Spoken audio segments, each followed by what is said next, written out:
Ndagushimiye cyane ukomeje gukurikirana ibiganiro bya Peter Nzaba. Imana iguhe umugisha, wowe uri mu majyaruguru, amajyepfo, iburasirazuba ndetse n'iburengerazuba, tutibagiwe n'umujyi wa Kigali. Ndabaramukije cyane. Uyu munsi rero tuje kubabwira ku bantu bafite igice cy'ukwezi mu kiganza. Ese abantu bafite igice cy'ukwezi mu kiganza bagomba kwitwara bate imbere y'umukunzi, imbere y'uwo bakundana? Umuntu ufite igice cy'ukwezi mu kiganza, nk'uko bivugwa mu mico ya gakondo no mu miterere y'imitekerereze, iyo ari imbere y'umukunzi we mu rukundo, aba agomba kwitwara mu buryo burimo ubwenge, umutuzo n'ukuri. Dore uko agomba kwitwara kugira ngo urukundo rwe rube rwiza, ruhamye kandi rurambye. Icya mbere, kuba inyangamugayo, kutiyoberanya. Agomba kwirinda kwihisha inyuma y'amagambo meza, uko ateye, uko atekereza n'uko akunda abigaragaze mu kuri. Igice cy'ukwezi kiragenda gica iyo umuntu avugisha ukuri mu rukundo.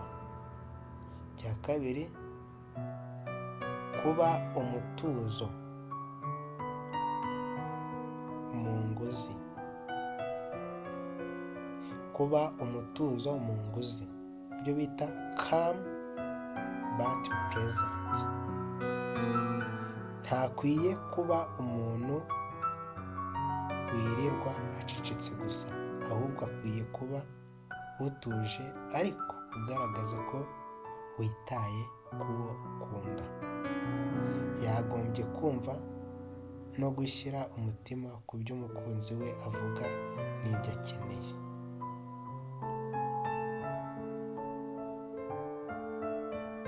Icya gatatu, kugira umuco wo kuganira ku mutima, emotional openness.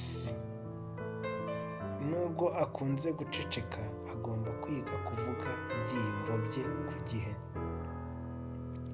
Abafite igice cy'ukwezi mu kiganza bakunze kubika intimba cyangwa urukundo, ariko mu rukundo bikwiye kurwuhura, bagasangira ibyishimo n'agahinda. Aba bakwiye kugaragaza ya marangamutima yawe bakayerekana, bakwiye kuyahisha iyo bari mu rukundo. Ko bagomba kwitwara imbere y'abakunzi babo. Icya kane, kwihangana no kudahubuka mu rukundo. Ntibakwiye kwihutira ibyemezo birenze urukundo batabanje kubisesengura. Bafite ubushobozi bwo gutekereza igihe gikwiye, kandi iyo barambiranye barakomera ku isezerano.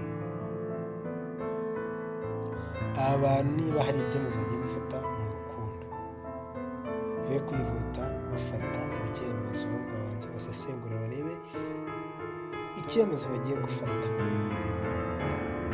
banze barebe ko ari icya nyacyo koko. Icya gatanu, gushyira umukundwa imbere. Gushyira umukundwa imbere mu bitekerezo no mu bikorwa. Bakwiye kugaragaza ko bakunda mu bikorwa no kumutekerezaho, kumusengera, kumwumva no kumenya icyo akeneye. Urumva abantu iyo bageze mu rukundo cyangwa ari imbere y'umukunzi, bagomba kumwumva, kumusengera, kugira gute, no kumenya icyo akeneye nyine ntibamwirengagize. Icya gatandatu, kwigira ku byo batashoboye mu rukundo rwabanje.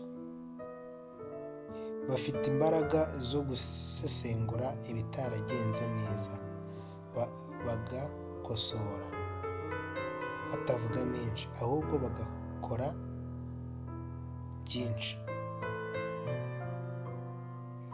iyo bakosheje bagira isoni ariko barikosora batarindiriye gusabwa.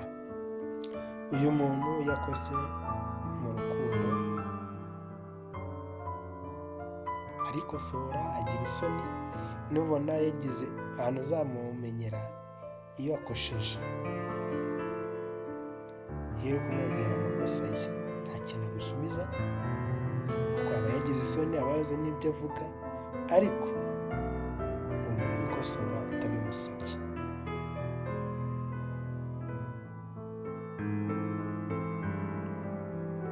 Ariko icyo babasaba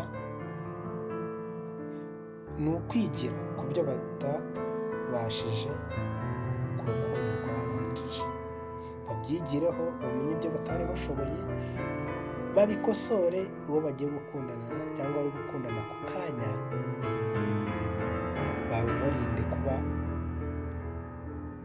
yabijyamo nabi bigasa nk'aho byagiye gute byabatandukanye. Ufite igice cy'ukwezi mu kiganza aba afite urukundo rwimbitse, aramutse yigishijwe kuvuga ku mutima we no kubwizanya ukuri uwo akunda, urukundo rwe ntirugira urugero kuko rugendera ku busobanuro si ku magambo gusa. Ndagushimiye cyane twabonye muri iki kiganiro. Imana iguhe umugisha. Ndagushishikariza gukanda subscribe kugira ngo tujye dukomeza kubana mu biganiro byacu bigiye bitandukanye. Astra Vista.